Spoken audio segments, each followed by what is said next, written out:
Is your Spectrum router's WPS button not working? You're not alone. Many users experience issues with the WPS button on Spectrum routers, like the Aris TG1682G or Sagemcom Fast 5280, often due to hardware wear, firmware glitches, or even overuse.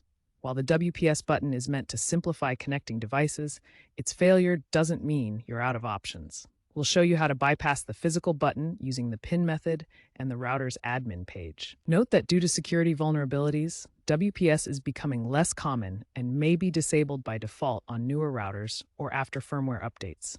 Always prioritize security.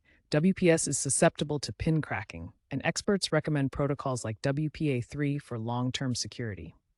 This segment focuses on practical fixes for Spectrum users, especially those with older router models. To connect devices without the WPS button, use the PIN method. Start by accessing your router's settings through a web browser.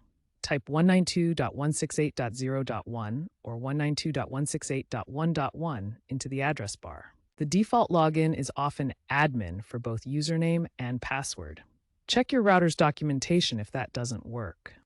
Once logged in, navigate to the Wi-Fi or wireless settings section. Look for a WPS section where you can generate an 8-digit PIN.